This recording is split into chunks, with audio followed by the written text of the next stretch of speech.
Welcome back to another exciting episode of Aaron's Opinion, the podcast for blind people where we talk about critical issues in the blindness community. I'm Aaron Richmond. Hey, how's everybody doing tonight? I'm doing all right. Tonight's episode, like all others, is copywritten by me, Aaron Richmond, and Aaron's Opinion. Thank you. This podcast can be heard right here on YouTube, where most of you watch, along with listening to us on iTunes, Spotify, you name it, we're probably there. Don't forget, follow us on Facebook. Follow us on Twitter. Follow us and comment below right here on YouTube, and even consider becoming a patron on my Patreon page. I would appreciate the support. It's really important for podcasters to boost posts on Facebook.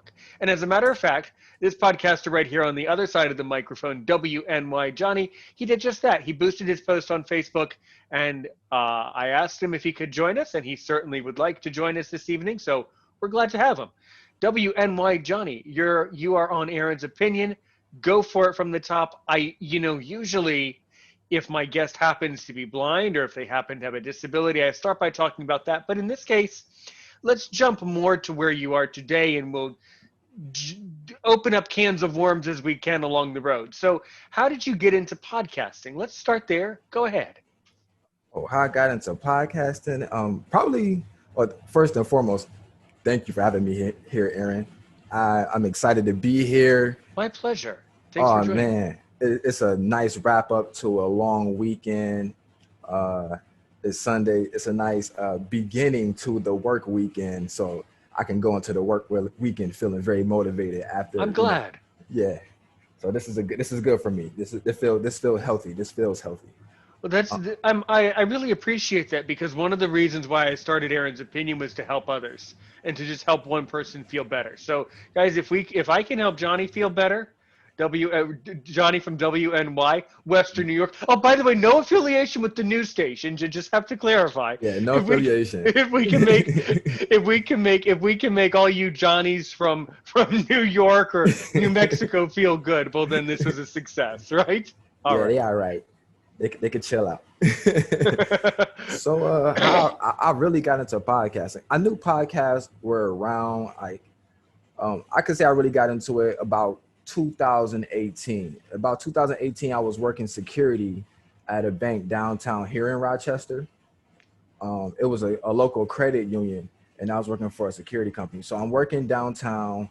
I'm sitting post, and I was actually lucky and fortunate to have the luxury of listening to my headset while working and sitting post. Most security guards don't get that luxury. Most security guards, when they get to a post, they're strict post orders, and you have to abide by them and satisfy the customer. But the branch manager at the bank where I was working security, he was very laid back. He was he didn't micromanage. He was a very respectable individual. And he said, hey, I know it's a very boring job, but one earbud in, one earbud out. And long as you watch the bank, don't leave your post, you can listen to music, yada yada. So he jumped right to music. He just assuming, hey, young black guy, music, he'll be okay. And I did listen to my music. I'm an avid hip hop listener, but I began listening to podcasts. So, I began listening to a lot of black artists, a lot of black podcasters, because, artists, hip hoppers, they have their podcasts as well. So I listened to podcasts such as Small Doses by Amanda Seales, The Breakfast Club, the Joe Budden podcast, People of Color. So, it went from me just listening to it on a day-by-day basis. I'm interacting with the customers coming into the bank, at the same time watching my post, pressing pause, pressing play on my headset, just back and forth, going between podcasts and going back and forth between conversations that I was actually having with the customers that was coming into the bank to do their business. So it went from being a fan to it actually being something that got me through my workday, listening to podcasts. Then it got to the point where I said, hey, you know what? I have the equipment. I love to create. Once upon a time ago, I was a hip hop artist, if you will, or an aspiring hip hop artist. Didn't get too far in it, but I still like to write and record. So I always had the equipment. So I said, hey, I already have the equipment. I might as well just start doing podcasts. I have a lot of these thoughts rambling around in my mind. Sometimes I'll just sit there at post, you know, and not speak to anyone and just listen to podcasts for minutes, or actually just sit there and think of my own thoughts for minutes, just in between transactions, like customers coming back and forth, if that answers your question. That's cool. You know, and this is why the art of podcasting is so fascinating, because you can hear so many different interesting ways and interesting stories. Again, how podcasting helps one person. You know, it helped you to get through a job, probably a monotonous job. I have interviewed everybody on this podcast, and when I mean everybody, I've had actors, I've had models, I've even had a prison guard. And after my episode where I interviewed a retired prison guard, I marked my content as explicit. You know, after you start talking about this stuff with a retired prison guard that goes on in prisons, yeah, that's not kid. That's where it just doesn't get kid friendly anymore. So then from there, wow, this is gonna get really interesting. So I've heard it all, but really try to shock me. What was the most unusual experience you had as a security guard at this particular bank? Did you have any? Gotta ask. Did you have any action? Every day, every week, every month was an adventure. Yeah. So I was right in the heart. I was right in the heart of downtown, down the street from the school district, around the corner from corner stores. It's just a very vibrant area. You get a little bit of everybody: professional people, the homeless people. So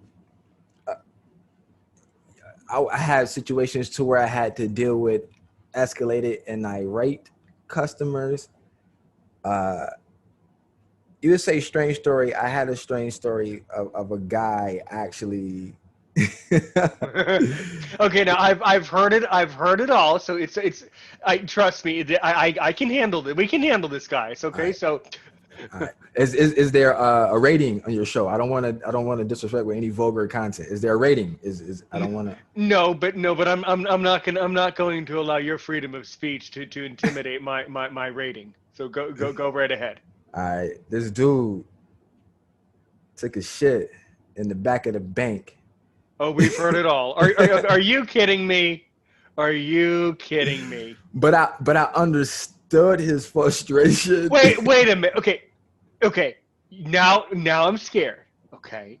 Do you hear yourself? Yeah. So you just said, okay. Yeah. What's just, up? just to replay the sentences you just said, okay? Yeah. You said a guy came into the bank and took a shit. Yep. In the And back you of the agree- bank. In the back of the building though of the bank. Oh, Yeah. well, holy moly! It makes all. It really. I didn't know it smelled better if it was in the front. It makes all the difference in the world if someone takes a shit in the front. It's all good. It's all shitty. Well, good heavens, ooh la la! But the scariest thing of all is that you defend this guy. Yes, I do. I do. I'm fascinated. Okay, educate me. I am fascinated. How can you possibly defend someone like that? But go. Okay. Okay, check this out. And okay. So I guess by just social standards, this is gonna sound real crazy. By social standards, I agree with them. Wait a minute. Yes. Okay. Okay. You were employed by the bank to protect the bank. Okay, guy comes in, takes his shit all over the floor. You agree with the guy. Not to mention, when questioned by fellow journalist and podcaster, you say it's just about social standards. That's okay. I didn't know it was okay to take a shit in the bank. Yeah, the back of the bank. The back of the bank, Aaron. The back, to be specific. Check it though. Check it. Okay, so how is this socially okay? Okay. Please tell me. Here's this credit union that's in.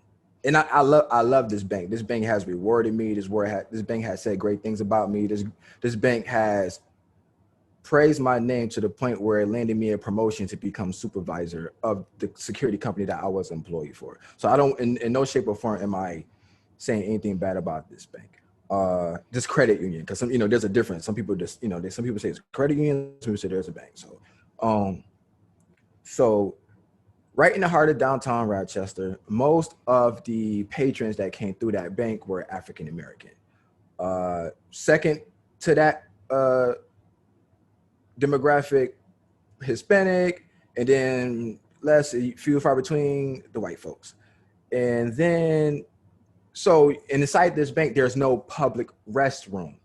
There's no public restroom. What? Are you kidding me? No public restroom for the handicapped, no public restroom for the elderly, no public restroom for the young, no public restroom for anyone.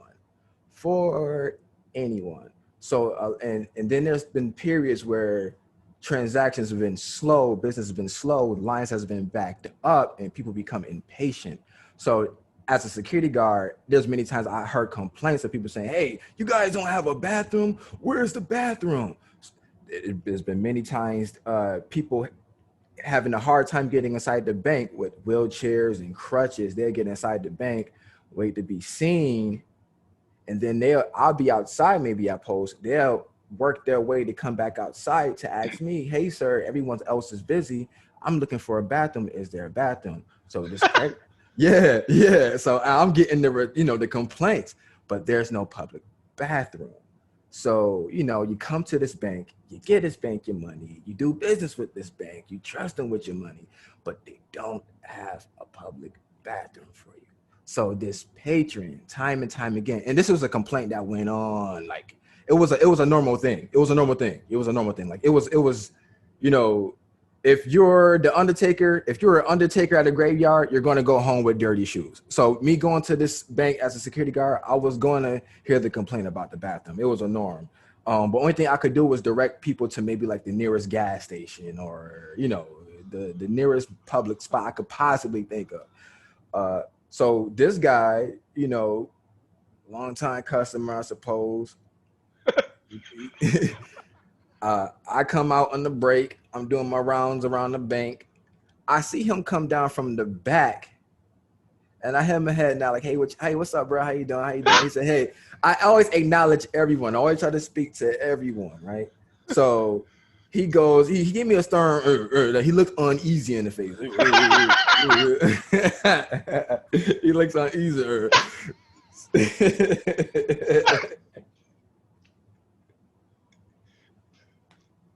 Bro, honest to goodness. So then it gets better. So then what did he say? No, he doesn't say anything. He just goes. He books it. He just goes. So I make a round around the bank. I make my round. Everything is secured around the perimeter. I check the side of the ATM. But what I didn't notice is I missed it, because as I'm walking back around as where I was coming from, I noticed that sitting on some bricks, it's a stack of bricks, is a steaming pile of human shit. And it's on the bricks piled up, and it's splattered against the wall with piles of tissue around it. And I said, this motherfucker took a shit in the back of the bank. That's why he didn't want to talk to me, Aaron. That's why he couldn't look me in the eyes. That's why he had that face, because he took a shit in the back of the bank.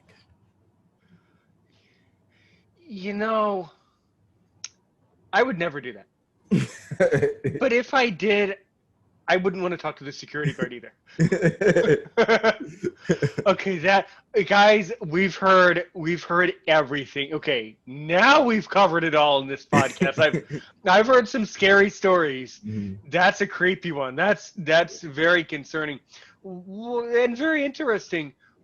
I'm obviously really saying, from the bottom of my heart, I'm not trying to judge or anything, but what's the real reason? What is it, is it something, an issues in the neighborhood where maybe they don't feel like they need? I mean, in my opinion, it could maybe be against, in violation of some sort of law, to not provide a toilet or public restroom. I do not know that to be factually true. I'm just guessing. It's my opinion. I was under the impression that any public building needed to have a toilet. But I could be wrong. In fact, in our WhatsApp group, we have a lawyer. He's been on my podcast before. And a great guy. I would love to know, lawyers out there, is there any exception to that law? Because I've never heard this story before. Not to mention that seems very, very unsafe, like, Right. in so why isn't there a bathroom? What's the secret about that? Uh, the only thing I could conjure to even think of to maybe justify it on the bank side is because it's a bank, so maybe you don't want anyone else in any other part of the area, inside doing anything. Maybe it could lead to tampering. Maybe it could lead to just doing, God knows what. That's just me, maybe thinking on this I don't side. know. I mean, I've been to But very few banks, right, and I've never had an urgent need at a bank. So I've never studied the engineering. I would be intrigued to research that, if there is some logic to the fact that maybe they think if you build a toilet, maybe thieves can get in the back of the toilet and then stage a robbery more easily. right. Maybe But I'm watching no, too much Inside Man with no, Denzel no. But Washington. guys, you at home, seriously now, I want to know the answer to that. Is that what the reason is? Is it just a tactic to prevent an armed robbery? Because, you know, I mean, number one, did you see an armed robbery? Did you see a bank robbery?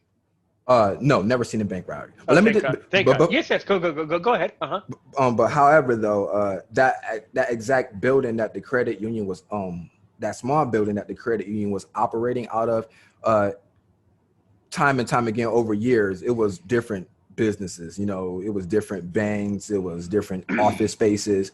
So it was never originally a bank. However they decided to set it up, eventually it became a bank. But maybe it never had a bathroom originally in the front space where the public did their business. I don't know, but Well, was it just a really old building?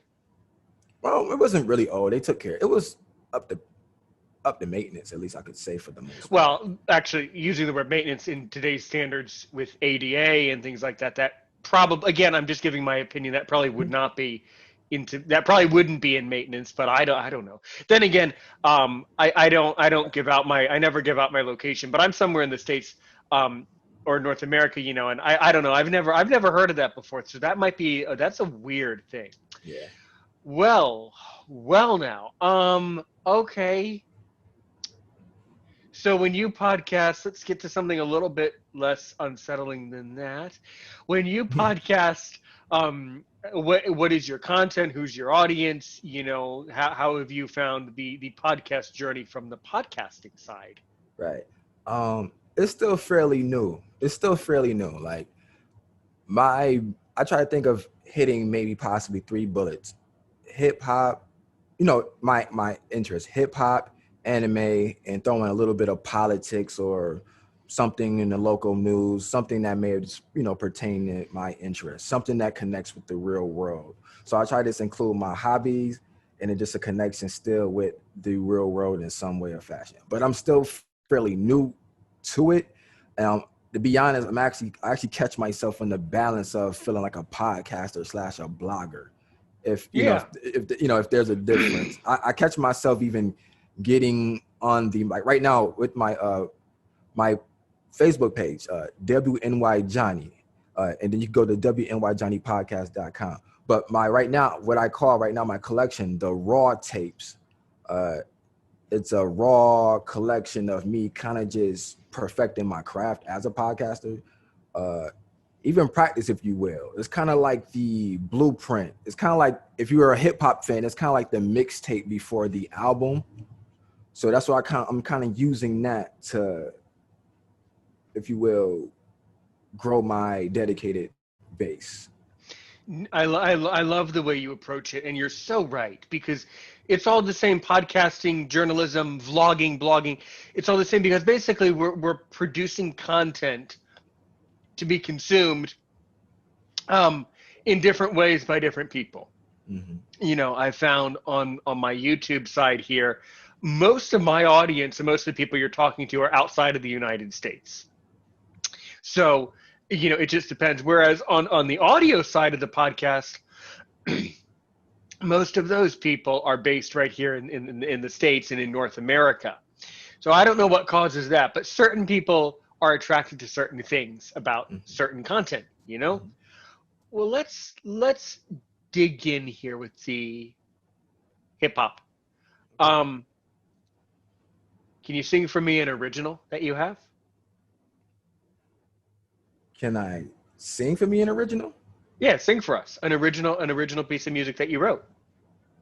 Oh, geez. Well, I thought you said you wrote music, right? oh yeah, I used to. That's a life I gave away. I thought I forgot of years ago. Well, let's see. Years. You know what? Well, I love making people's dreams come true. If only if you want to, but I love making dreams come true. If you want to maybe get that dream going again, right here on YouTube, it's not a bad place if you want.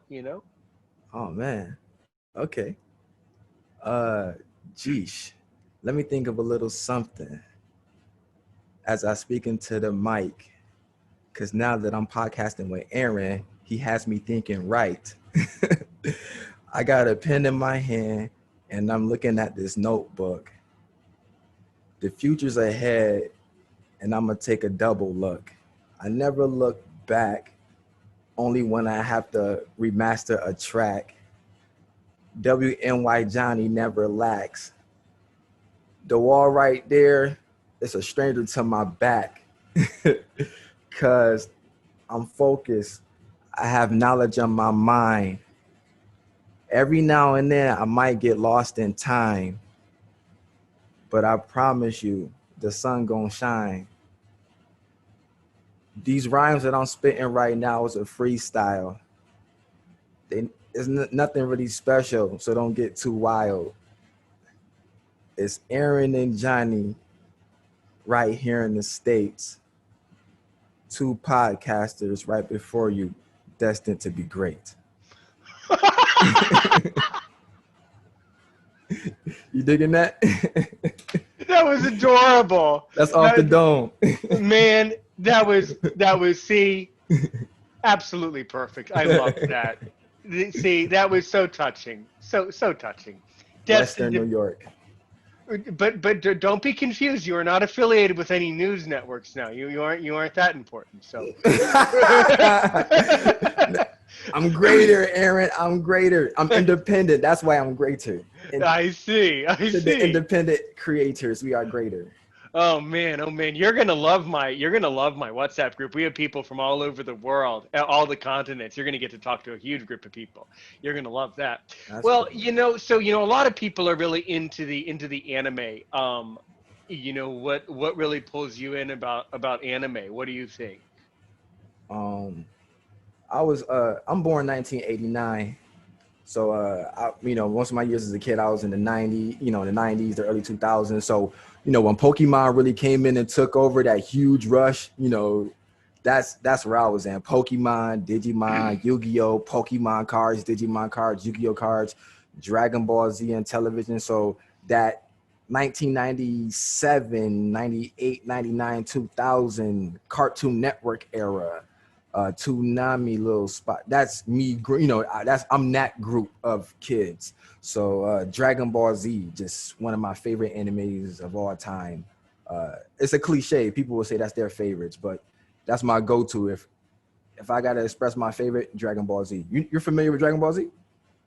I was never a Dragon Ball Z type of guy. Never a fan, but I remember the Pokemon craze of the 90s and the Digimon and the Yu-Gi-Oh. I remember that. That really was a culture. That really was. Yeah, definitely.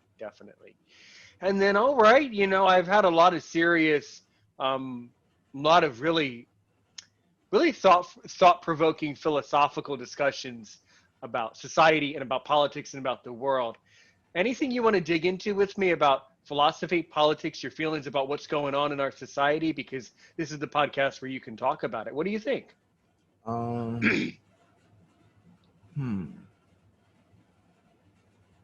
That's such a loaded question these days. If I'm wrong for saying that, let me know right now. Stop me right in my tracks. Not at all. You're absolutely right. As soon as you asked me that, my brain said, like it went all over the place. I was actually in a Zoom meeting yesterday, my job. We had a meeting and they had two questions. We went around the group. It was about more than 24 of us. They went around the group. They asked us two pending questions. what are your feelings right now in regards to the coronavirus? That's weird. Yeah. And then the other one was, what are your feelings in regards to the social uproar, the racial uproar, or the racial tension in the country? And your responses, how did you Participate? those are strange questions. Yeah. How did you interpret those questions, I guess? Yeah. I told him when it came to the coronavirus, more so specifically to the vaccine and the Yeah. distribution of it. Being a Black American, I was just concerned. My feeling was of anxiety, concern of which communities that vaccine will be distributed to first. We all want to believe in a vaccine. We all want to make sure everyone's healthy. I'm not in no shape or form saying I'm an anti-vaxxer, but what I was just concerned about, which was my feeling was anxiety, was what community was it going, the vaccine was going to be distributed to first. So that was how I answered that question. Do you want to jump into the other question, or you want to break down that one? Well, my response would be that the virus is bad. I'm very frustrated about it. As far as the vaccine goes, I think the communities that will get it first are the people who are first responders and people who work in the hospitals and people who are at the greatest risk of contracting the virus. Now, that's who I think will get it first, and then slowly it will, trickle out to all of the communities in all of the states. It certainly will not happen overnight, and I have other concerns about it. We don't know, maybe about, I don't know, all sorts of factors about this that we don't know yet. So either way, it's a concerning situation either way, no matter how you look at it. I tell you like this, Aaron, man, the hood, we don't want it. We think about vaccines. We think about the Tuskegee experiments. We think about African Americans being injected with syphilis. That's right. Yeah. Yeah. When did yes, that's true. And I have heard of that. And what year did that, was that in like the 20th century at some point? When did that happen? I don't know the specific date, but yeah, it is like early, like it's like 19. I have to Google that. Yeah. It was weird. It was weird where they told a group of African American people that they would be, what did they tell them they would be injected with? I forget, but then it turned out to be syphilis. Yeah. Long story short. Yeah. We don't want that shit, Aaron. Yeah. Back to so I think philosophically, and just as a matter of interest, I've never actually had this philosophical, I've never had this, I guess, this philosophical debate or discussion, but I guess certain groups of people, whether you're a black guy like you or a white Mm-hmm. Polish guy like me, Mm-hmm. I guess certain groups of people would have a different perception of the concept of vaccination. I mean, it's I don't even know how to describe it. It's weird. Like, everybody should just want to be healthy and nobody should worry about the fact that it's a vaccine. But there are certainly things in my past that, secretly I keep to myself, that I think in the back of my mind, oh, well, maybe it was, issues in my life, maybe, political stuff, maybe discrimination because of my disability. So everybody has those second thoughts in the back of their mind. But the other thing that I believe in, that I teach my students, and that because I'm an English as a second language teacher online, it's a bit of a long story, but one of the things that I teach, and one of the things that I believe in my heart and soul and being, is that really karma's a bitch. So if you're gonna tell someone that we're gonna help you, and you're gonna hurt them, well, it'll hurt you a lot worse than you just hurt them. If you know in your heart that you're gonna help someone, like we're helping Johnny tonight, well, that's definitely gonna help. That's gonna help both of us. So I truly believe in that. I really hope that to be true. I was at a doctor's appointment, or I was speaking with a doctor, several of them, like a few weeks ago, various issues. Obviously, the vaccination and the virus issue comes up. I say, doctor, Doctor Jones, Doctor Smith, let's say, Doctor Smith, what do you think? Should I get the vaccine? It's a bit of a long story into my disability, but actually I do have pre-existing medical conditions, and that's But then they were saying, well, yes, of course you should when it comes out in April, and then. It's a matter of interest. I live with my parents and my brother, and then my mother, who was in the room. She, of course, she has her, like we all do. She has her preconceived, opinion isn't the word. Kind of what you were saying. Her, in the back of her mind, her fears, I guess, is not skeptical. Fear. Yes, she's yes, skeptical. Yes, skepticism. And then she's like, well, how are they going to keep it cold, and how are they going to keep it safe, and all that for pay? And then the doctor's answer was perfect. He said, well, I would certainly hope that these companies are going to be sending around representatives to make sure that this process is done safely and perfectly.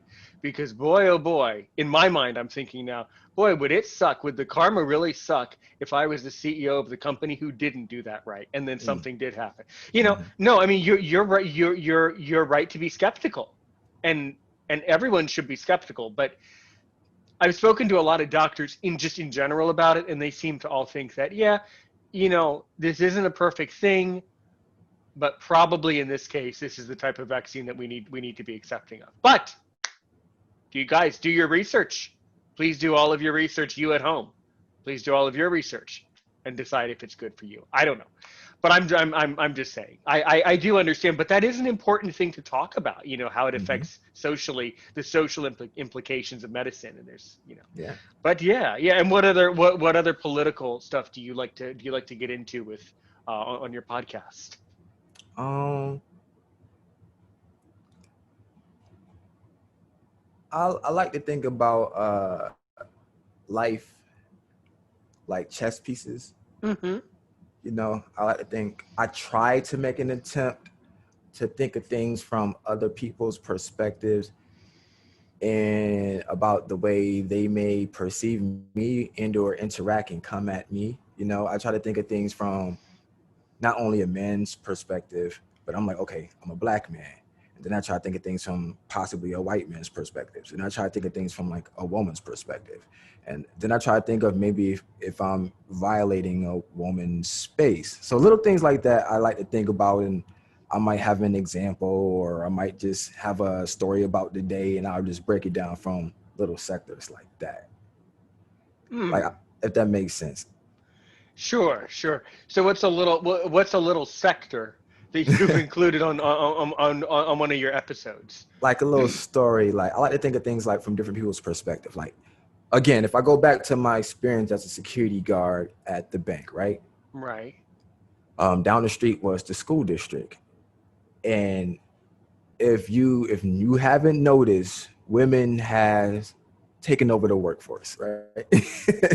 Women are taking over. And I don't mean that in a bad way. I mean that in a very optimistic and enthusiastic way. When I graduated from college and got my bachelor's degree, most of the graduates, my classmates, long lines of women. And I was like, wow, look at all these women going into the workforce, and they're ready to, work and build this country and, show out. Various jobs I've been to, I noticed a lot of supervision is women. Like, women are holding down the workplace. At least if I could speak for New York, if you will. So the school district is right down the street from the bank. You see a lot of professional women, a lot of administrative workers, school sentries, teachers, paraprofessionals, if you will. And before they get to, it's a distance between the parking lot to where they park at. You pass the bank up, you passed up a couple restaurants, and then down the block, a couple blocks down is the school district. So they have to walk a great distance between the parking lot and then the school district.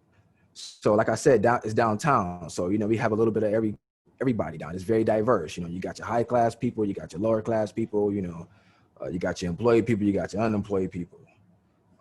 So what I noticed was a lot of women when they would park down the street in the early mornings, because the bank opened about 9, and the school district staff started going down there about 9:30. So, you have random homeless guys that, would make things look a little, it wouldn't be, not saying they were guilty, but it'd make the vibe look a little off.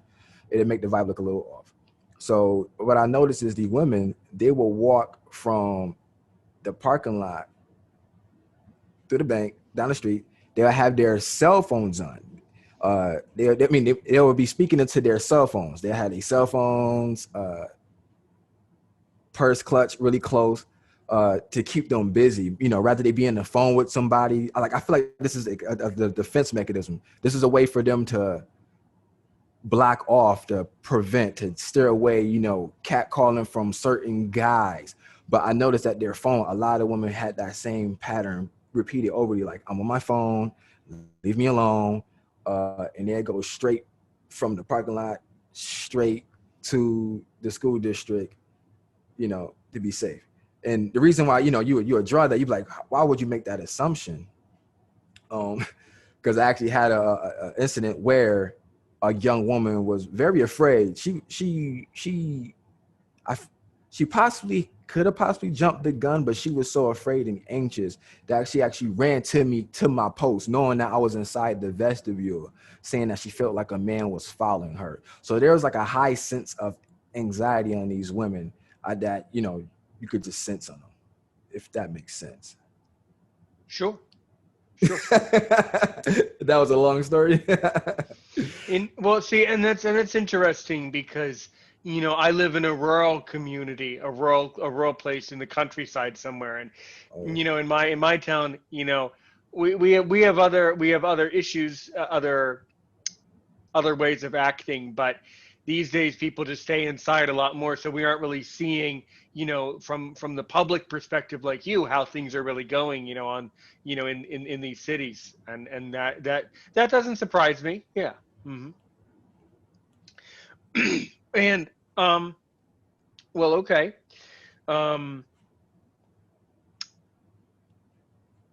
Did you ever talk on your podcast about the guy who took the shit outside the bank? That guy? I don't know. I probably the reason I say I don't know, sometimes with these raw takes, they're so raw that I tell myself, don't edit a thing, because maybe I like to consider myself a visionary. I like to kind of see into the future. I kind of want to, whatever I built this brand into, I want to come back to it and hear myself in the raw sense. And I want to hear my mistakes, and I want to hear my naivete with some of my perspectives that I had and possibly could have changed within a certain time limit or a time space. So I was like, you know what? And I didn't want to take away anything that displayed vulnerability, because there's a sense of power in vulnerability. Mm-hmm. There's a sense of power. Yeah.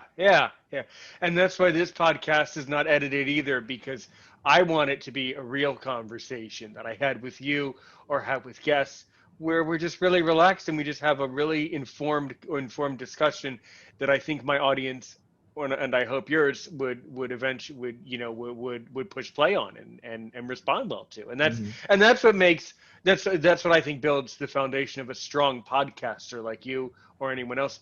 The ability to talk about any topic, make it interesting, and enjoy having a complex discussion. I think that's what people really want to listen to, in the community. Yeah. Cool. Yeah. I have a couple more questions for you here. What are your interesting hobbies when you weren't or aren't working at the bank? If you are not listening to podcasts, what else do you do that I wouldn't expect you to do? Hobbies. Strictly hobbies, right? Nothing like lifestyle. We ain't got to go into like family, wife, and kids, nothing like that. Strictly hobbies. Right. Every now and then, when I could keep myself motivated, and I'm guilty. I fall off the wagon. I like to lift weights every now and then. Nothing too crazy like bodybuilding, but just lifting weights, exercise, All right. I could keep a good routine. Like I could keep a good routine going for like 2 months, and then something silly would happen to where maybe I like sprain a joint or something, or sprain, and I got to take some time off, and then that kind of throw me off my flow. But exercise, and it's also good for my stress as well. I notice when I exercise, I feel better. So I just been incorporating that more into my daily daily and weekly routine. Just try to make sure I get some sort of exercise in. It just makes you feel better. I could tell when I haven't hit the bench press or did a few sets of push-ups. But exercise, and then once upon a time ago, creative writing. Call my as I once was an author in a past life. I guess you could say I still am. I hope you pursue that. I really hope you pursue that. And if you write a book, you should come here and read it for our audience and promote your book if you can do that. I would support that. Thank you. Oh, that's awesome, Aaron. Yeah, really, really would. And in addition to being awesome, it's truthful. It's not just a fake offer, it's a real one. You write a book, come on over here and talk about it. I would love to hear it. Right. Yeah. Well, so good, so good. Well, we've come to the part of the show. This is where, by the way, this is my favorite part, where I'm able to really ask a great question to a guest. Good heavens, hold on, get this. Okay. Sound like what's that? A robot, man? That is voiceover on the iPhone, chattering away there. We've come to the portion of the show towards the end, before we give our final words, where I always love this question. If you can ask me only one question to really, really make me sweat, what do you really want to know about me? If I could ask you one question, any question. Correct. You, Aaron Richmond. If I could ask Aaron Richmond one question. Why are you laughing? If you could ask me one question, yes, what would you ask? You said that was your phone you had, right? Yeah.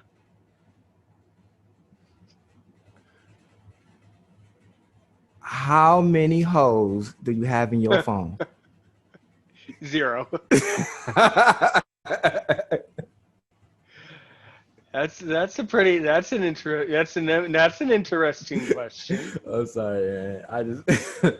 I had to think about it, man. Usually, usually people ask me a question more about philosophy, but okay. No. Comedy works. All right. I get it. So, after they heard everything that you've told us this evening about all the crazy stuff that you've been through in life, if someone wants to listen, and please do, by the way, guys at home, when you want to listen to your podcast, WNY Johnny Podcast, where can they find you? Give yourself all your plugs and all of your info to contact you and all of that. Yep. Thanks, Aaron. Yep. It's just simply WNYJohnnyPodcast.com. You can go to facebook.com/WNYJohnnyPodcast, and then just go to YouTube, hit that search bar, WNY Johnny Podcast. You'll come up with the Raw Tape series. You can listen to the Raw Tape series on YouTube, on my Facebook page, on my website, WNY Johnny Podcast, Western New York. Johnny, that's where I am, man. That's who you are. Wonderful. Fantastic. And if you guys want to get in touch with me, I forgot to mention it at the beginning, so I'll mention it now. This was another exciting, very interesting, as always, every episode is very interesting episode this evening. With Johnny from WNY Johnny Podcast. And of course, I'm Aaron Richmond from Aaron's Opinion right here. 1240-681-9869. Call or text. Don't get too excited. It's not my real number. Aaron's Opinion 6@gmail.com. Thank you for emailing me. Someone out in the audience did send me an email. Thanks for that. So it does work. Aaron's Opinion 6@gmail.com. Don't forget, follow us on Facebook. Follow us on Twitter, YouTube, and of course, consider being a patron on my Patreon page.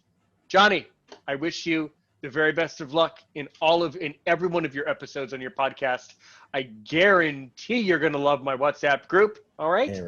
Aaron, And I guarantee that you are, I promise you're welcome on Aaron's Opinion. I wish Aaron. yes. Oh, I'm just saying, Aaron, I'm cheering you on as you speak. I'm loving everything you say. You can keep speaking. I'm saying, Aaron. Oh, okay. I see. Well, good. Well, in that case, let's get you some more help in your podcasting by basically ending the episode right here. I think we got our crazy stories, our philosophy, the history. I think that was a great episode. All right, everybody.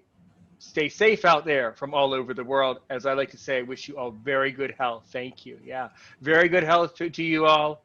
And as I like to say on this podcast, help one person today, help 1 million people tomorrow.